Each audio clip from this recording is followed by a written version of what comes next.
creativity and trying to transform a space. So that's how you're able to recognize different shapes and different forms in all of the kind of arsenal of Chihuly's career. But again, this whole platform is something that is heavily inspired by plants. A lot of these pieces will be placed outdoors, much like these little seal pups here. So seal pups are these little dirt blobs in the middle of the platform. So seal pups first again appeared in 1995 in Finland, and Chihuly would place them over some rocks, and from afar they looked like seals sunbathing. And then later on in the same exhibition, Chihuly would take the seal pups and just toss them off boats into the water, and they would all kind of swim downstream together. So it kind of evokes that kind of whimsicality that many of his garden series pieces have. We'll also see floats as well, which are those large spheres. Floats first started appearing in 1988 in Niijima Island in Tokyo Bay. Chihuly was trying to emulate different Japanese fishing floats, and he wanted to be able to see how large he could create one. So some of them can be up to 95 pounds and about 45 inches in diameter. But with that package, we want to head over to the chandeliers.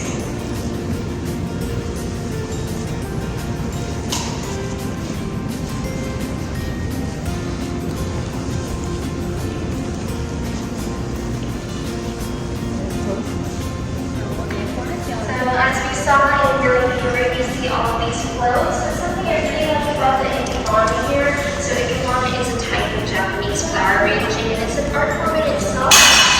But this particular flower here, the display one, and the yellow one here, they're both based on Vincent van Gogh's sunflowers, as Vincent van Gogh is one of Chihuly's favorite artists. So it's kind of nice to see you're moving into a different artist who's working in a completely different medium.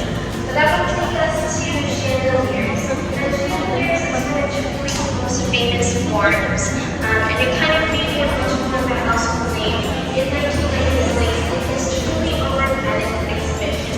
So in that exhibition, it was a huge international collaboration.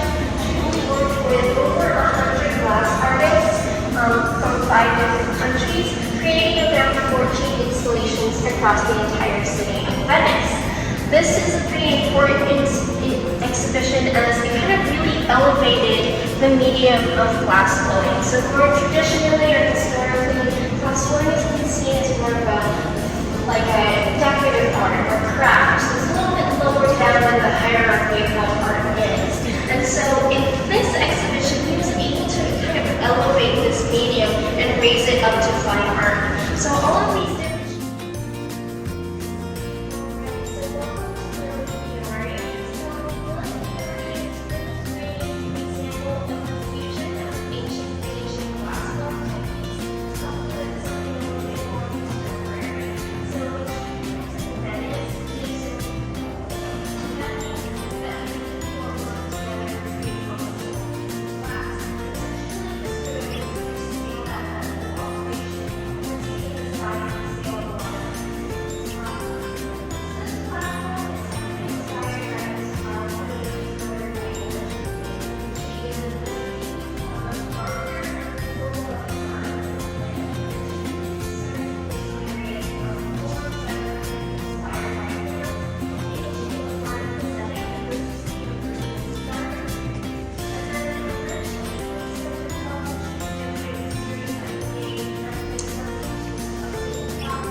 that where many people are working together to create that one piece of glass.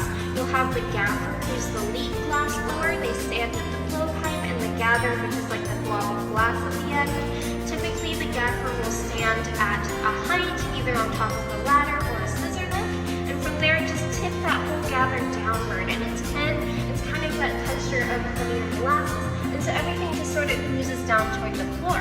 Then you'll have a couple more people to help coax the whole gather downward, and maybe another person to provide some inflation or breath, which is how we get these sort of snake belly undulations in them.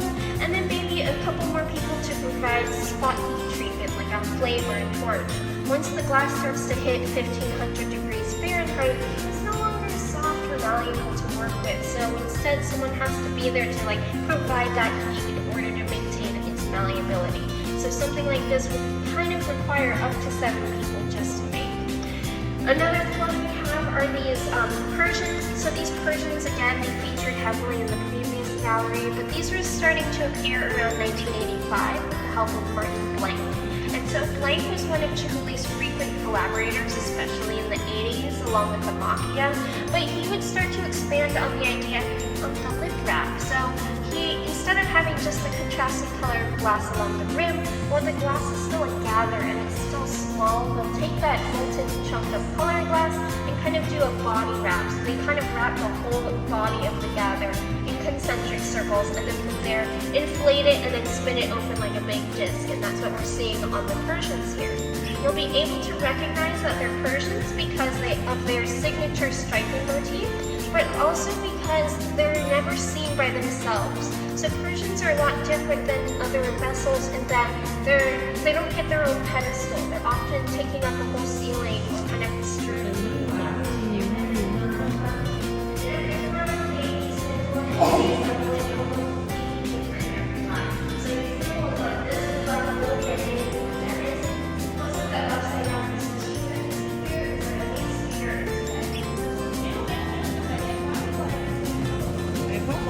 Cái này đẹp nè.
Policy extends to anything that the artist is sitting on top of, or in some cases hovering above. So for this gallery, we have the multiple pictures and this Chihuly gray stone walls. So this is the signature Chihuly color.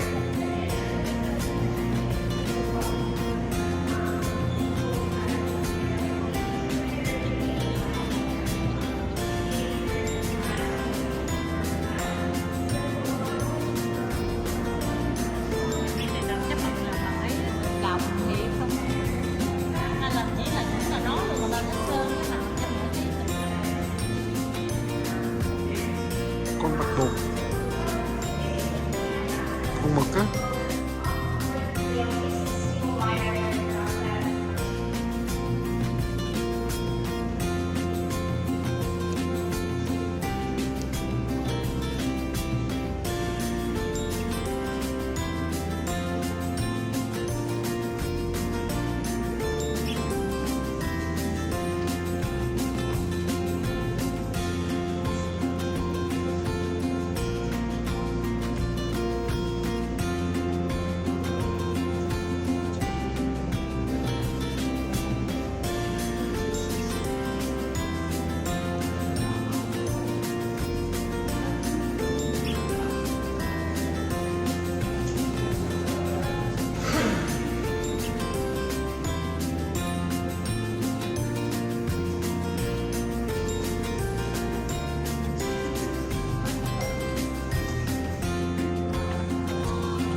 Đúng rồi.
Straps on the sides, kind of straightening that wall up.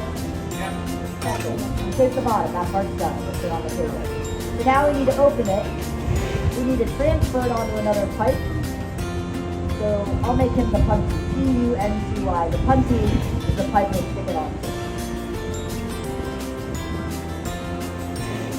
So, most of the time, if you're making a vessel shape, you're going to shape the bottom so it can be the top. So I've got a solid steel pipe in my hand. It's a little smaller than the blowpipe. We've got solid and hollow pipe. So just kind of adjusting the foot a little more. I'll get some glass on the pipe. I'll shape it into a little dome or a Q-tip. And when it's ready, I'll serve it to Paul. He'll stick it on the foot, break it off the blowpipe, and then I'll just catch it on this pipe. If we do it right. It's tricky. You know, if either one of us is too cold, it won't work. And you'll know it, because the piece will be on the floor. There's no hiding it. And that will effectively end the demo a little early. So if all goes well, I hope y'all get called to the ground of applause. And if it doesn't, stay big. So we're on there. Good. Here we go, check it out, it's fast. Now we're on this side. Nicely done. It works. Rất là miếng chai đó này. Doesn't always work. This is true. You know, your first couple of years, you might break more than you make during that transfer. And that's okay. That's how you learn. You can't learn how to do any of this without breaking a ton of glass. Paul's up here making this all look really easy. He's gonna do that because we've got for 30 years. Should we put a lip wrap? You guys want to see a lip wrap? You want a lip wrap? Show you. I'm gonna get some color ready for Paul. He's gonna get the piece ready for color. He's gonna refine the opening a little bit by removing some thicker material. Oftentimes we break it off the blowpipe, it can be a little thick up there, it can be a little jagged. So he'll sit down and use tweezers. He'll grab, stretch, and pull the glass. There are scissors. He'll cut off any extra glass he doesn't want. So watch what Paul's doing. Tweezers, stretching.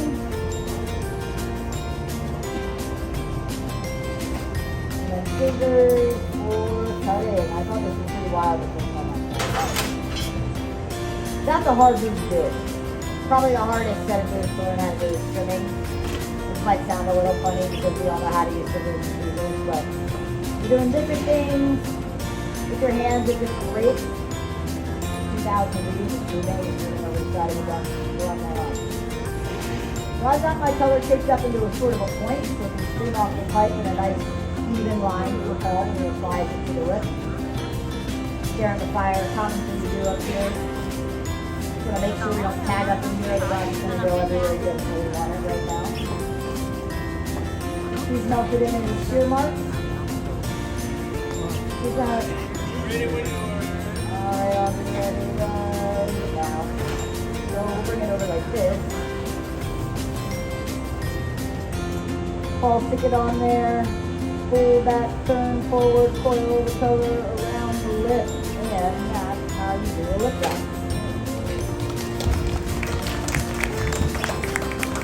So he'll go back to the fire, all stretch that out because I can. It's going to show you all. You know, hot glass sticks to hot glass. This glass is cold. I can touch it. Everybody here can touch it. You're not allowed to. Okay, good. The thinner it is, the quicker it is. And the thicker it is, the longer it's going to stay hot. I can feel this. No one wants to touch that. It's all about thermal mass. So a lot of people want to ask us how long do you have to work it outside of the fire, and that completely depends upon what you're making and where you're at in the process. So you're gonna puff it a little bit, not too drastic, but the top couple inches kind of round it back out slightly. So Fietta, it's cool. Just a cone for the people. You can seal it with the cone, you can go. Wait it. Gonna put a little more heat on the jack. All gonna be here in just a matter of seconds. Right, prep pretty cool. And he'll use these blades. We'll turn them sideways, go inside, upward pressure, turning it over. I'm not gonna hang out with the cattle. So I can maybe touch the lip a little bit. Make sure they can parallel to the foot. Wearing that out a little bit. Fire inside, you like that part? And what do you think, Paul? Alright, what do y'all think? Nice, it's beautiful. So, we need to take it off the pipe and put it away, which is going to be in our annealing oven. This lower silver box here will let us slowly cool the glass overnight. We just leave it out in the air, and it cools too fast and it cracks. So our solution is the annealer, which is resting at 950 Fahrenheit, 510 Celsius, that's the resting temperature. All day we load them there. Nothing will move, nothing will break. It stays the same. When we're done, we send it through a cycle. 14 hours later, it slowly cools. We can take this out tomorrow and it won't crack. Just a little water there. All tap the pipe. Off that comes. Torch it so it's not sharp. And then into the box it goes with everything else we made today. Alright, let's do one last round of Mà quay nước như vậy